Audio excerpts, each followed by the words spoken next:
Pregnant ladies முக்கியமாக ஞாபகம் வச்சுக்க வேண்டியது என்னன்னா, உங்களோட எடை எவ்வளோ ஏறுறீங்க பிரெக்னன்சியில், அது ரொம்ப ரொம்ப முக்கியம். அதிகமாக எடை ஏறுறீங்க, பேபி வெயிட் ஆல்மோஸ்ட் 3.5க்கு மேலே போகுது அப்படின்னா உங்களுக்கு நார்மல் டெலிவரியான ஆகிறதுக்கான சான்சஸ் வந்து அப்படியே ரெடியூஸ் ஆகிடும்.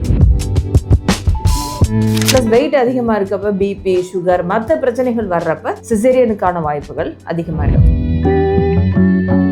அப் டு 3 மாதம் இல்லை 4வது மாதம் வரைக்கும் கூட நம்ம எடை ஏறணும்னு அவசியமே இல்லை. அதுக்கப்புறமா தான் பேபி வெயிட் போடும். அப்போ நம்ம வெயிட் போட்டால் போதும். அதே மாதிரி மைண்டை நல்லா ரிலாக்ஸ்டாக வச்சுக்கோங்க. 2 பேருமே, ஹஸ்பண்ட் அண்ட் ஒய்ஃப் 2 பேருமே ரிலாக்ஸ்டாக வைங்க. ஆல்ரெடி நீங்கள் யோகா ஏதாவது பண்ணிக்கிட்டு இருக்கீங்க அப்படின்னா ரொம்ப பெண்டிங் யோகா, அந்த மாதிரி வயிறு டைட் பண்ணுற அந்த யோகா பண்ண வேண்டியதில்லை. மற்ற பட்டர்ஃப்ளை அந்த மாதிரி சின்ன சின்ன யோகா நீங்கள் ஆல்ரெடி பண்ணிட்டு இருக்கீங்கன்னா ஷியோராக அதெல்லாம் இப்போ கண்டினியூ பண்ணலாம். அதெல்லாம் உங்களுக்கு அந்த பெயின் வர்றப்ப ஹெல்ப்ஃபுல்லாக இருக்கும் நார்மல் டெலிவரிக்கு.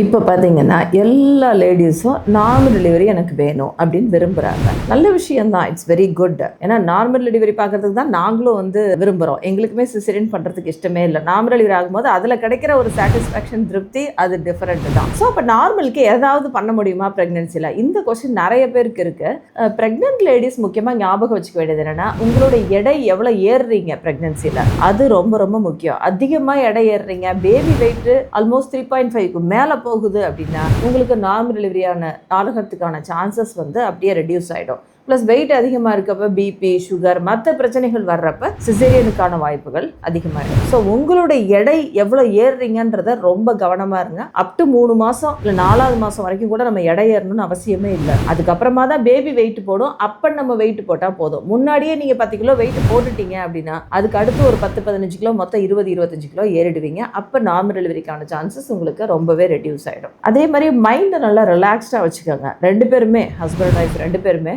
ரிலாக்ஸ்டாக வைங்க. ஏன்னா ஆஃப்டர் நம்ம என்ன செஞ்சாலுமே அந்த எண்ட் ஆஃப் த பெயினில் வந்து எப்படி நம்ம பாடி வந்து ரியாக்ட் பண்ணுது, பேபி ஹெட்டும் நம்மளுடைய இடுப்பெலும்புல எப்படி பொருந்துது, அதை பொறுத்து தான் நார்மலாக சிசேரியனான்றது அந்த நேரத்தில் தான் சில சமயம் முடிவாகும். ஸோ மைண்டை ரிலாக்ஸ்டாக வச்சுக்கோங்க. உங்கள் ஆப்ஷன்ஸை ஓப்பனாக வைங்க. மோஸ்ட்லி பார்த்தீங்கன்னா ப்ராப்பராக எல்லாம் கரெக்டாக இருக்கிறவங்களுக்கு நார்மலுக்கான சான்சஸ் வந்து அதிகமாக இருக்கும். ஆல்ரெடி நீங்கள் யோகா ஏதாவது பண்ணிக்கிட்டு இருக்கீங்க அப்படின்னா ரொம்ப பெண்டிங் யோகா, அந்த மாதிரி வயிறு டைட் பண்ணுற அந்த யோகா பண்ண வேண்டியதில்லை. மற்ற பட்டர்ஃப்ளை அந்த மாதிரி சின்ன சின்ன யோகா நீங்கள் ஆல்ரெடி பண்ணிட்டு இருக்கீங்கன்னா ஷியோராக அதெல்லாம் இப்போ கண்டினியூ பண்ணலாம்.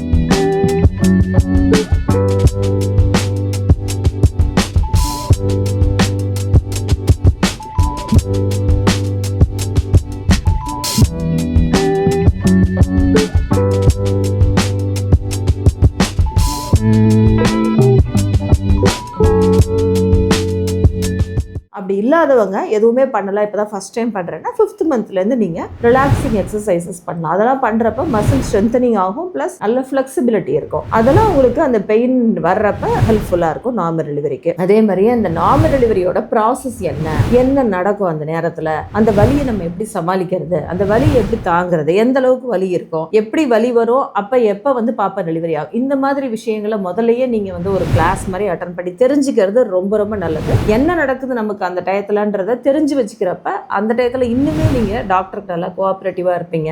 நார்மல் டெலிவரிக்கான சான்சஸ் உங்களுக்கு அதிகமாக இருக்கும். So all the best for all the ladies.